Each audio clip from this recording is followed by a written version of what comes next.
Welcome to the Interactive Google Slides presentation. My name is Heather Hall. I'm a Ball State alumni. I currently teach at Elkhart Community Schools. I am an Apple certified teacher, and I've presented at EdTech in the Bend in 2019. Today I'm going to introduce to you how Google Slides can be used as more than a presentation tool. If this pandemic has taught me nothing else, it has taught me how to be creative with my technology. My classroom uses iPads. And my students have those iPads when they're at home learning. My current situation is a hybrid situation where I have half my class in the classroom and half my class at home. We are living in a world of hybrid and virtual learning where we must rely on our technology to piece together our unit plans. Some of us are learning synchronous while others are asynchronous. The tips and tricks that I plan to share with you today are great for all types of learners and all learners. So let's get started. Google Slides are meant for presentations. Not anymore.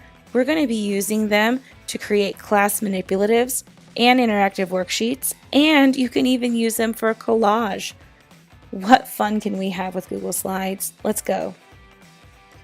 First, I want to show you how inserting sound bites and highlighting key text can help emerging readers. For example, color. The element of art produced when light striking an object is reflected back to the eye. Let me show you how I did that. So, first I made my audio file. Then I take my audio file after it's on my computer, so here I have it made, and I'm going to import it into my Google Drive. So I'm going to drop it in here. Oops, it's not going to work. I didn't have it saved in the right format. It has to be an MP3. So I'm going to name it an MP3. Yes, I want the MP3. And try it again. Drag it. So now insert sound is right there. So I'm going to go back to my slide. I'm going to click Insert, Audio, and I'm going to choose my file name. Insert sound. Where did you go? Insert sound.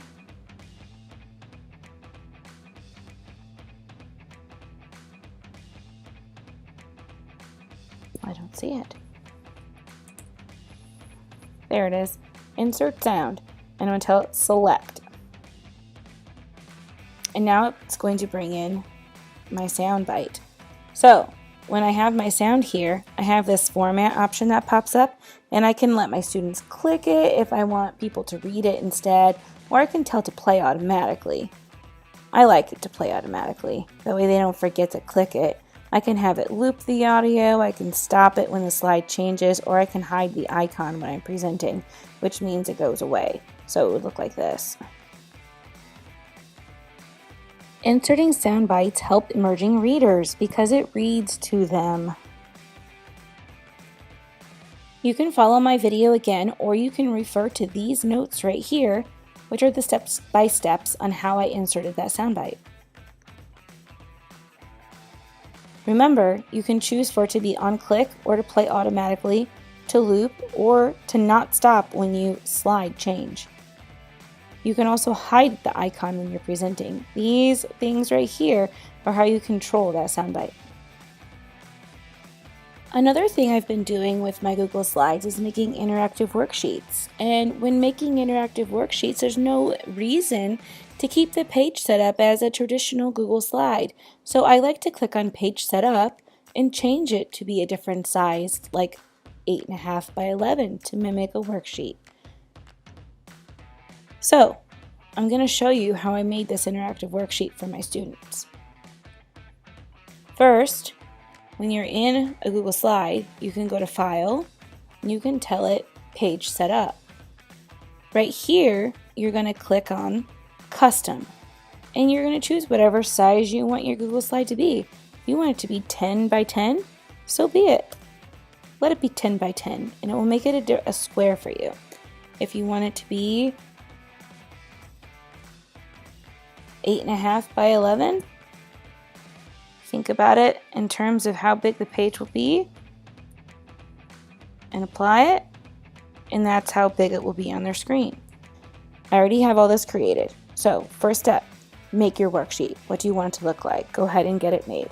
Once it's made, you're going to go to File, Download, PNG.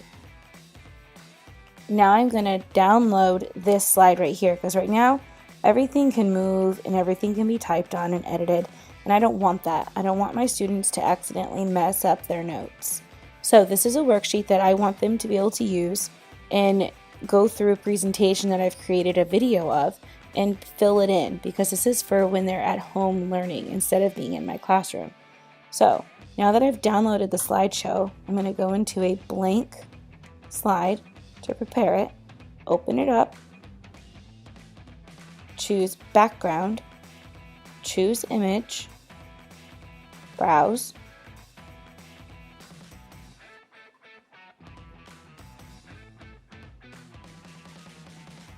and then open up the image. Now I'm going to come in and I'm going to insert text boxes where I want my students to type. So right here, I will use the words type here, and I'm going to make the font red so I can see it easily when I'm grading.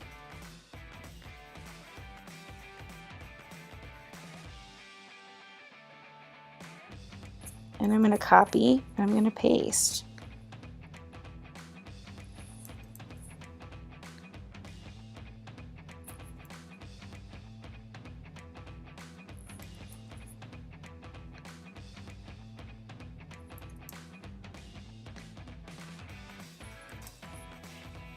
And I'll place this everywhere I want a student to be able to type. And then that gives me an interactive worksheet. So here's what my worksheet actually looks like. And I made this using 8.5 by 11 so that my students fill their iPad screen when they're working. And so when they get this worksheet, they have this slide right here. And then they also have this slide where they have to drag and drop to show me where it would go and fill in the areas. So they're going to rearrange the photos along with filling in their text for the words that they have to fill in. So that's how I create interactive worksheets. Are you tired of expecting kids to have printers, glue, and scissors? Well, no more. Let me show you how you can create interactive slides. This first interactive slide I want to share with you is a drag and drop, where students can literally drag and drop the environment to create an overlapping landscape. Now I'm going to show you how I did this. I'm going to go to a blank slide, and the first thing I need some grass. So I'm going to come over into Google, I'm going to get some grass, I'm going to copy the image, I'm going to paste it. And it's okay that it doesn't fill the whole frame. We don't want it to. I like how it gets less detailed as it goes back. So I'm going to crop it so it fits my slide. The red bar lets you know you hit the slide, and that's what I'm going to use there. And then I'm going to pull in a shape that I'm going to make the color of the sky, because I want them to create the clouds. So I make it a sky color. And then to make that tray for all my items to go in, I'm going to create another shape over here on the side to hold all those items. And I'm going to type on this one. And yes, you can double click to type inside of a shape, but I don't want it to type where it wants to, so I'm going to use a text box. I'm telling my students what I want them to do, so drag and drop the items below to create a landscape using overlapping. And I want to make sure that my emerging readers remember what word we're working on. So I'm going to highlight overlapping. And then I'm also going to make the font bigger so that it fills the page as if it was a game or a worksheet. So, we're art teachers. We always want to think about aesthetics. So right now, everything can move. This is where I'm ready to save my background so that it stops moving. So I'm going to go under File. I'm going to tell it to download a PNG. And then it downloads it for me, and it will download it whatever it was titled, your presentation, whatever number your download has been. So when I open it up, I have this image of my slide. Now I'm going to come back into my slideshow, insert a blank slide, choose my background, and under choose image, I'm going to choose the image that I just saved. So I'm going to click browse. And I want it to say right there, untitled presentation, and open, and done. And now this is safe. The kids can't move it around, which is great. Now, how did I get these trees to be blank like that? It's a great question. So I'm going to go to Google and I'm going to type in trees. So I already did that. I really like this tree right here. Oh, I don't like that. All those checkers are going to be hard to make it invisible. Let's use this tree right here. So I'm going to take it, copy the tree, and because I'm Apple, I'm going to use Keynote to throw my picture in. So I'm going to paste my tree, and then I'm going to instant alpha around the tree to make it invisible.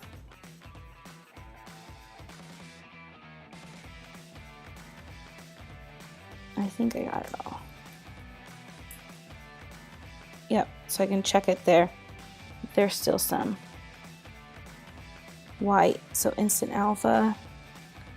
And you can also, I've provided in this presentation some extra links in case you don't have an Apple product to be able to make those invisible backgrounds.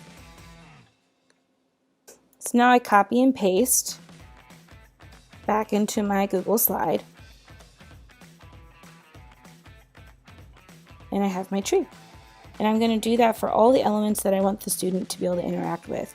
And I can copy and paste it as many times as I want them to be able to use it. And then I like to have fun and layer them all up so they can't see them.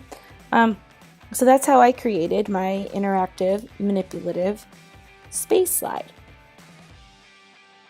Now that you've seen how I made my interactive worksheet, here's a step-by-step in case you would rather to see it written out.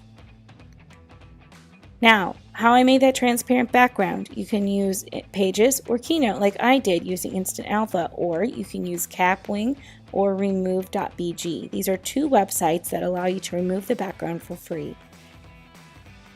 Now, I included for you my element of color interactive Google Slides. Have fun interacting with Google Slides in a way you've never done before.